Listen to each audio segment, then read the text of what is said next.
सचिन भोरडे वडील पोलीस अधिकारी आणि आई शिक्षिका अशा सुसंस्कृत कुटुंबातील भोर तालुक्यातील असलेले सचिन भोरडे यांच्या वडिलांनी मुलांना कलेक्टर व्हावं हे स्वप्न सचिन यांच्या लहानपणीच पाहिलं। कठीण परिश्रमानंतर UPSCच्या इंटरव्ह्यूपर्यंत पोहोचलेल्या सचिन यांना यशानं मात्र हुलकावणी दिली। 3 वर्ष कॉर्पोरेट क्षेत्रात काम केल्यानंतर 2012 साली त्यांना विजय मोरे यांनी हडपसर इथं स्मार्ट अकॅडमी सुरू करण्याची विनंती केली। पोलीस भरती, MPSC, UPSCचे क्लासेस त्यांनी या ठिकाणी काही दिवस चालवले। वैचारिक मतभेदामुळे त्यांनी ही अकॅडमी सोडली, पुन्हा कॉर्पोरेट क्षेत्राकडे जाण्याचा निर्णय घेतला। परंतु त्यांच्या विद्यार्थ्यांनी वर्गणी काढून त्यांना स्वतः कौटल्य IAS अकॅडमी सुरू करण्यास भाग पाडलं।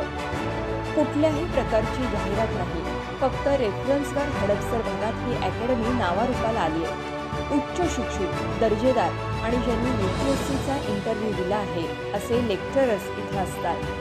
MPSC, UPSC, सरळ सेवा भरती, बँकिंग परीक्षेसाठीचे क्लासेस इथे चालतात। प्रिलिम्स आणि मेन्सच्या अभ्यासक्रमांची पूर्ण तयारी, current affairs, group discussion, IAS, IPS अधिकाऱ्यांचे मार्गदर्शन ही या अकॅडमीची वैशिष्ट्ये आहेत। आजपर्यंत अनेक IAS, IPS, IRS अधिकारी या अकॅडमीतून घडले आहेत। ग्रामीण आणि गरीब विद्यार्थ्यांना या अकॅडमीमध्ये विशेष सूट दिली जाते।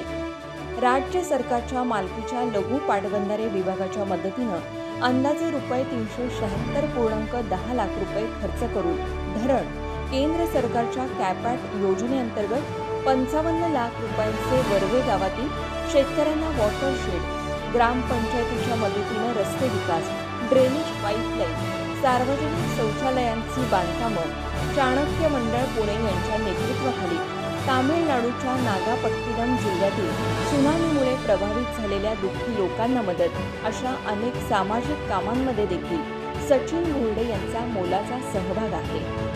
स्वतः अधिकारी बनू शकलो नाही तर इतरांना बनवणार हा निर्धार घेऊन या क्षेत्रात पाऊल टाकलेल्या सचिन भोरडे यांना ग्रीन बर्डचा मानाचा मुजरा, आपल्याला green bird achievers of Maharashtra हा पुरस्कार देताना आम्हाला अतिशय आनंद होत आहे।